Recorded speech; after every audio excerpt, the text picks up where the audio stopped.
ડભોઈ નગરના દશાલાડવાડી રામટેકરી વિસ્તારમાં એક અત્યંત ચોંકાવનારી અને કાળજું કંપાવી દે તેવી ઘટના સામે આવી। અહીં ઘરના આંગણામાં રમી રહેલ એક 6 વર્ષના માસૂમ બાળક પર ભૂંડે હિંસક હુમલો કર્યો હતો। ભૂંડ બાળકને પોતાના મોંમાં દબાવીને દૂર સુધી ખેંચી ગયું હતું। આ ઘટનાને પગલે સમગ્ર વિસ્તારમાં ચકચાર મચી ગઈ છે અને સ્થાનિક લોકોમાં તંત્ર સામે ભારે આક્રોશ ફાટી નીકળ્યો છે।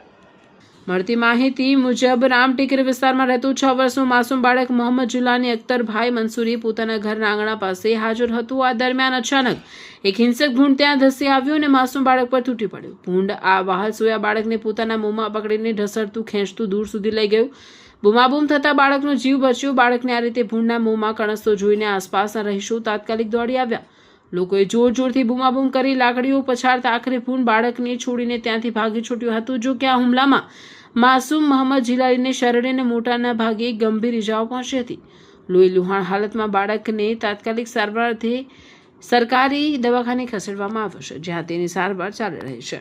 રાત્રિના અંધારામાં ભૂંડો છોડી જવાનું કૌભાંડ સ્થાનિક રહીશોના આક્ષેપ મુજબ ડભોઈ શહેરમાં દિવસે ને દિવસે ભૂંડોની સંખ્યા ચિંતાજનક રીતે વધી રહી છે।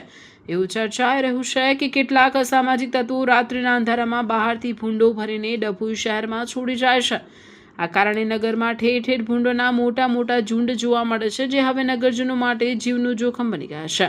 તંત્રની ઘોર બેદરકારી શું કોઈનો ભોગ લેવાશે? ત્યારે જાગશે નગરપાલિકા। ડભોઈ નગરમાં ભૂંડનો એટલો મોટો જથ્થો જાહેરમાં ફરતો હોવા છતાં ડભોઈ નગરપાલિકા દ્વારા અત્યાર સુધી કોઈ જ નક્કર કાર્યવાહી કરવામાં આવી નથી। સ્થાનિક લોકો હવે સવાલો ઉઠાવી રહ્યા છે કે શું નગરપાલિકાના જવાબદાર અધિકારીઓ કોઈ મોટી જાનહાનિ થાય તેની રાહ જોઈ રહ્યા છે? આ હૃદયદ્રાવક ઘટના બાદ ડભોઈના નાગરિકોમાં ભારે ફફડાટ અને રોષનો માહોલ છે।